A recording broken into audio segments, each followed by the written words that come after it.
3M was founded in 1902 as Minnesota Mining and Manufacturing. The company makes over 75,000 products, but in very basic terms, its business could be described as putting coatings on backings. And formally, it has 6 operating segments, and some of its products include the ubiquitous Post-it notes and Scotch tape. They make adhesives and abrasives for capital equipment and other industrial applications.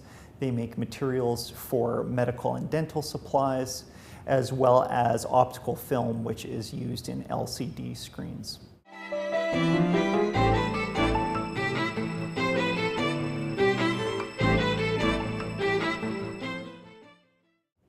The overarching strategic goal of any large diversified industrial firm, be it 3M or GE or United Technologies or Honeywell or Atlas, is to try and achieve an organic growth rate of greater than nominal GDP, which is typically around 5%. 3M's strategy to achieve such a growth rate is to leverage its strong core technological and scientific expertise across as much of that diverse product portfolio as possible and as is profitable. Since George Buckley became CEO of 3M in 2006, the company has really relied on 2 tactics to implement that strategy.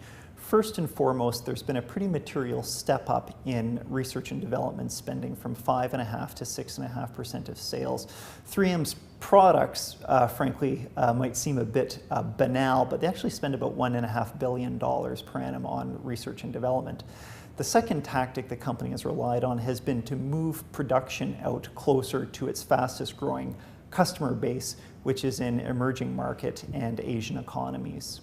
One of the themes I've continued to stress in this series is the importance for investors not to confuse a company's nationality with its overall economic exposure.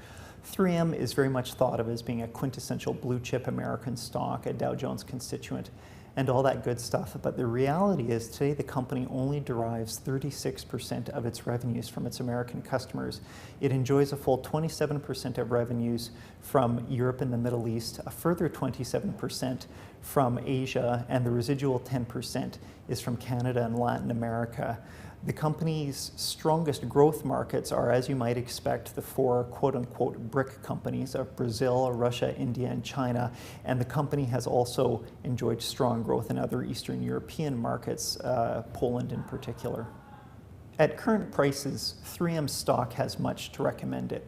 First and foremost, the company continues to display, be it in the form of returns, margins, or organic growth, a long-term sustainable competitive advantage.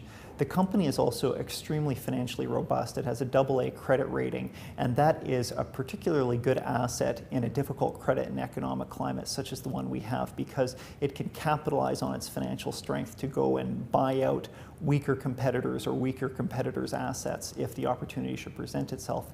Finally, the company has always had a very good cash return policy towards shareholders. The dividend yield works out to about 2.7% on the current share price. The company has increased dividends every year for 50 years, and it has a very attractive buyback plan. It's buying back about $2 billion of its own stock each year. So the buyback and the dividend sum to nearly 4.5% of market capitalization, which is a very attractive cash return in our view.